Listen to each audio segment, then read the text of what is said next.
Johnathan Grayson. I'm a news reporter here for GreenwoodToday.com, and we are back with the Greenwood Today Book Club. And today we have another local author joining us. Frances Brown Brabham has joined us in studio today, and she's here to talk about her book, It Took a Mill Village: Humor, Stories, and Memories. Ms. Brabham, how you doing this morning? Doing fine. Thank you for having me. Ms. Brabham, I've read the book. I really enjoyed it. My first question would be, what's the inspiration of being a writer for writing a book like this?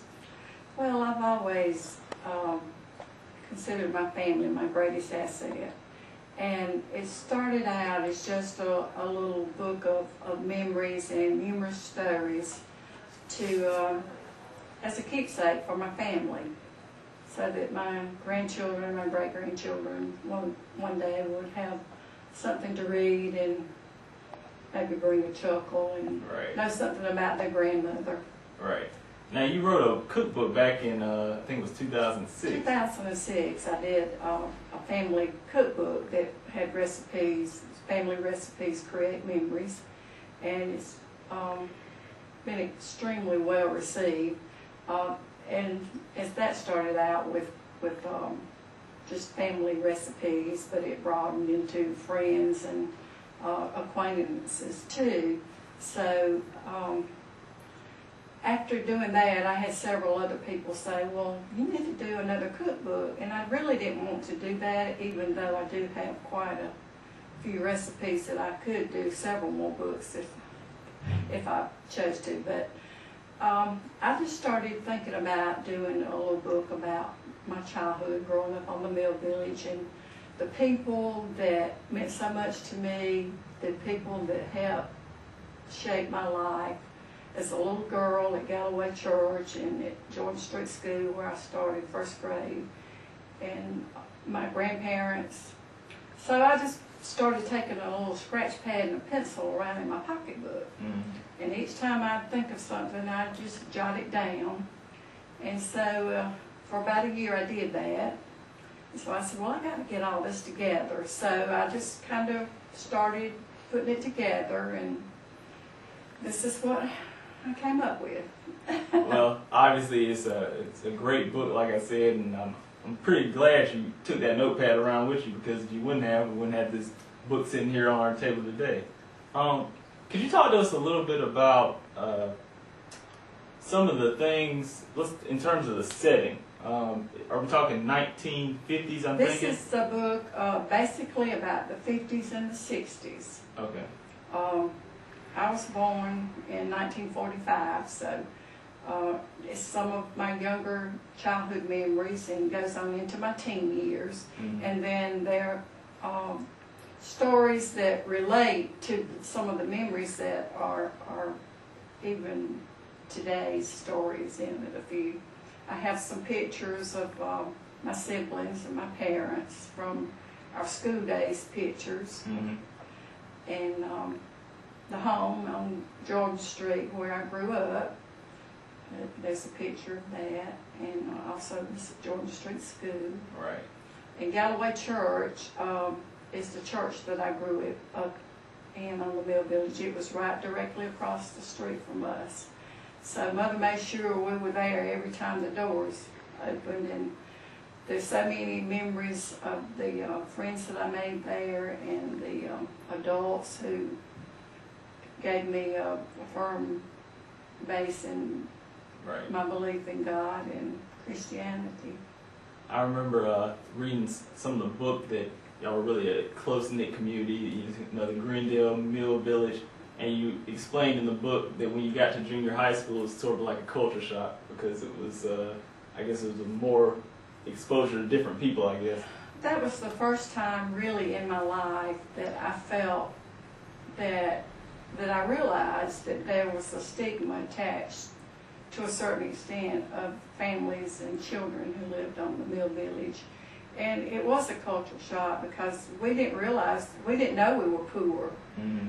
And it was just a small group of, and I think girls were more prone to be that way than boys. Mm-hmm. or I guess maybe boys are more likely to let things roll off their shoulders like that, more so than girls. But it was sad, but I realized, and like I said in the book, if I didn't admit it did hurt. It created a sting to my heart every time I heard a snide remark.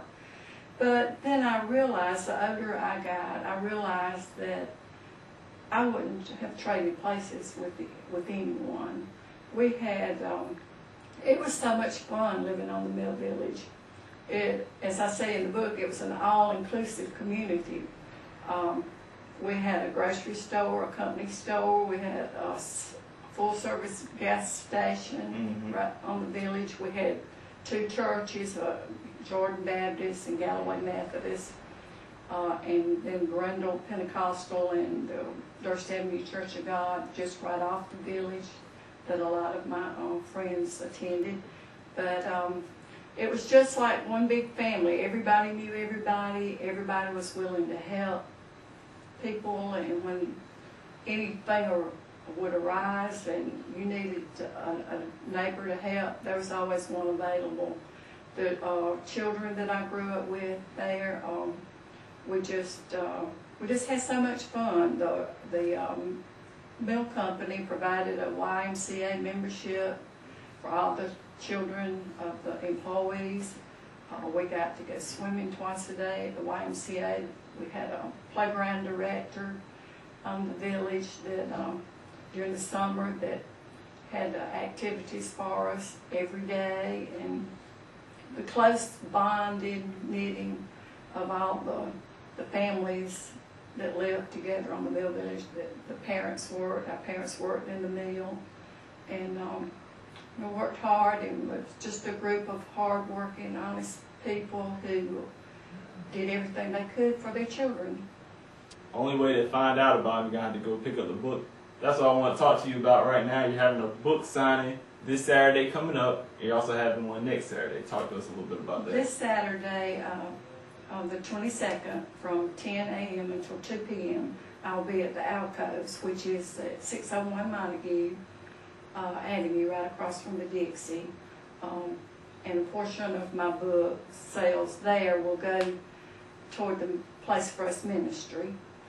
And on August 29th, I will be up the street on Montague at the bookstore with Kathy Harris, who has the bookstore there. And I'll be there from 11 until 1 on the 29th. I was wondering who actually published your book. Was it a self-publication? I self-published the book, and Attaway Printing printed it for me. Okay. Well, we are done here on the Greenwood Today book special. It's been a great time talking about the book, It Took a Mill Village. It's got some humorous stories in it and some memories. It's also got, I forgot to mention, it's got some of your poetry in it. It at does. the end of the book. I guess maybe it was one of those midlife things. I decided, I didn't really decide to start writing poetry. It started when I went to the gift card store to get a card for my daughter's birthday, and I couldn't find anything to convey my thoughts.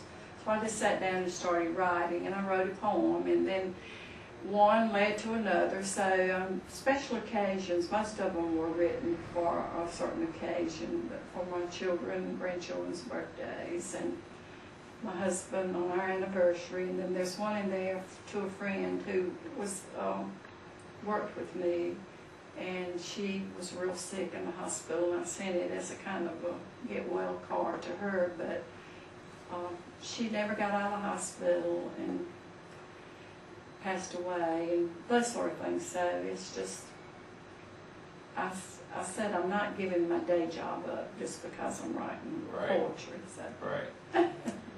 Well, poetry, humorous stories, and memories from the Grendel Mill Village. You definitely got to go pick this book up.